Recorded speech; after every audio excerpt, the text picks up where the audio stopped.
You ever had that moment where you think today is going to be a normal day, and instead it turns out to be the day you realize you have had enough?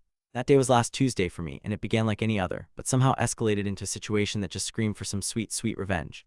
My name is Alex, I am 28 years old, and I work in an office with a mix of wonderfully quirky colleagues, stress, deadlines, and all the usual corporate nonsense. You see, I was fortunate enough to snag a parking spot in the underground lot when I got hired, which let me tell you is a true gem in this city. I figured I would take that option instead of the public transport reimbursement. I wanted the convenience, right? Besides, who enjoys the bus when it is packed like sardines? Last week, a coworker named Kevin, who often embellishes his charm with the ego of a peacock, approached me. He had this desperate tone in his voice, pulling at my heartstrings as he asked if he could borrow my parking spot for just one day. I told him, sure, I will be back at the office by 10 in the morning and I need my spot for the day. I have a couple of important meetings lined up. He brushed it off like it was no big deal, assuring me that it was all fine and under control. Believing him was my first mistake. Fast forward to that fateful morning, I waltzed into the building right around 10, dragging my coffee with me and ready to conquer the day. But then reality hit me like a waterfall of frustration. The underground parking lot was void of my precious spot, and as I stood there, waves of anxiety began crashing down upon me. I could see Kevin's car slavishly parked, mocking me with its presence. I called him, thinking maybe he simply lost track of time. But not a soul on the other end of the line, just silence. I waited until it was 10:20 and still nothing. I couldn't just stay frozen there and miss my meeting, so I did what any person would do. I parked as close as humanly possible behind his car. An unethical choice, sure, but the clock was ticking and I had places to be. Meeting after meeting passed, and midway through this whirlwind of conversations, my phone began buzzing like mad, lighting up with Kevin's name. First it was 3 calls in a row, then it escalated to him spamming my phone like a love-struck teenager. Get my car out, he pleaded in messages I barely had time to read. At first I thought maybe I could find humor in this annoying mess. I told him I was in a meeting and could not move my car. A cheeky grin snuck across my face as I thought of the irony of the situation. As the hours stretched on, I was enjoying a well-deserved coffee break around 3:30. I felt a spike of pride as my coworker sat with me, fully aware of the saga unfolding. Messages from Kevin continued to flood in, all while I found comfort wrapped in the mundane normality of the office chatter. Finally, he called me after 5, right around the time I decided to leave. 12 missed calls later and still no Kevin was found. As I strolled out of the building, I could see that my sweet revenge was well underway. I decided to report to the building management that someone was in my spot since morning. What a triumphant moment it was for me. Somehow, Kevin had taken the audacity of cutting into our easygoing work lives and literally made me wait all day. I could only imagine the look on his face when he realized he would have to deal with a cab, a cost he never expected. You see, that was the crux of it all. He was the serious office player. The type who wanted to take advantage of everyone around him without thinking about consequences. Each day felt like he was playing chess while we all played checkers, and I was ready to change the game. So the next day I walked into the office expecting to see a deflated Kevin. What I didn't expect though was to see him huddled with a few others, brewing a plan in an effort to make up excuses instead of owning up to his mistake. I walked past them, a casual smirk on my face. I could feel their eyes on me as they murmured in hushed tones. My mind twisted with glee as I plotted my countermove. Soon word spread through the office like wildfire, and all my coworkers joined in the harmless fun of making jokes at Kevin's expense. The vibe was electric, and everyone enjoyed twisting the proverbial dagger without even thinking twice about it.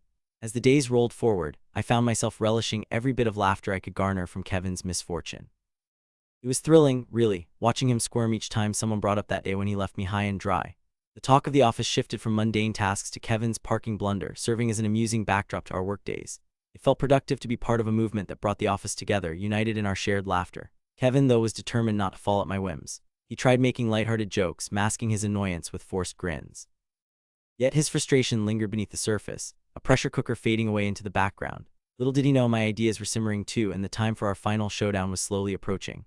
One afternoon, while we were both stuck on an endless Zoom call with our boss, Kevin let his guard down. He casually threw in a backhanded comment about me being lucky to snag my parking spot. I let it slide initially as I played it cool, but internally a fire sparked. Was he really going to undermine my efforts with another passive-aggressive jab? It was a fuse that exploded in my mind, and by the end of that call I had concocted my ultimate revenge, a plan that would truly leave him in the dust, figuratively and literally. I organized an office happy hour for the following week, and in the invite I made sure to slyly include, "Let's celebrate the ones who own their parking spots." Everyone snickered as my plan took form, and that sickly sweet feeling of revenge sliced through me like a well-sharpened knife. The day of the happy hour arrived, and I could hardly contain my excitement. Everyone sat around, sharing their stories, nudging at Kevin, who still thought he could brush it all away with fake bravado. I carefully coordinated the festivities, leaning into chatter with gusto as I enlightened the room about Kevin's infamous parking blunder. Every person laughed, some even chimed in with their own transport woes, turning the edge of humor into a wave of camaraderie. Finally standing tall amidst the laughter, I leaned into Kevin and raised a glass to all those employees who had to navigate the fierce battles of parking hierarchies, especially the ones who left others in a bind. The laughter rang in my ears as Kevin's face flushed a deeper shade of red, a crescendo of emotional satisfaction ringing true. "Here is to realizing your mistakes, Kevin," I declared, taking a dramatic swig from my glass and learning the repercussions that come with making your fellow colleagues wait all day. It was a moment that I realized I had woven into a tapestry of twisted yet modern-day revenge storytelling, where everyone rose to their feet, clinking glasses while chanting a horrid little rhyme about patience and waiting. Kevin, unable to fend off the onslaught of laughter, fled the scene, leaving only echoes of his embarrassment behind. It did not matter that I had morning meetings to attend, nor did it matter that my coworkers now rallied around me in joyful rebellion against the sting of a workplace villain. All that mattered was the shared moment of victory in which laughter and unity prevailed. The next day, seeing Kevin's sullen demeanor, I felt the weight of glory resting on my shoulders. He glared at me, perhaps trying to pin a mark on my newly claimed territory. But it was his defeat that painted him vulnerable, a reminder that sometimes office rivalries behold the strangest narratives, merging laughter with sweet revenge. I knew deep down it was more than just a parking spot. This was about respect and the clarity that comes when you finally stand up for yourself amidst the madness of work life and office dynamics. As days turned into weeks, I found a peculiar satisfaction blossoming within me. I no longer saw Kevin as a mere nemesis. He had turned into that ripple effect, a necessary wake-up call that transformed my life. I began to appreciate my workplace bonds, each laugh holding promises of allyship, every joke reinforcing the friendships that developed in the shadow of our shared experiences. In the weeks that followed, Kevin remained a bit of an oddball at the edge of group gatherings, but instead of igniting spite, I had sown the seeds of wisdom. I decided to extend an olive branch one day. I sent him a message, simple yet direct, stating that we should grab coffee sometime. Much to my surprise, he accepted and began to spill tales of his life beyond the walls of the office that brought a new perspective, if only for a moment. Through that coffee conversation, a newfound understanding emerged, weaving together our damaged rapport into something perhaps worth saving. Sometimes, the results of revenge resonate deeper than the initial blows dealt, forging a path not towards damned entrapment but an unexpected alliance amid the complexities of human error. What begins in chaos finally finds its circle, wouldn't you say?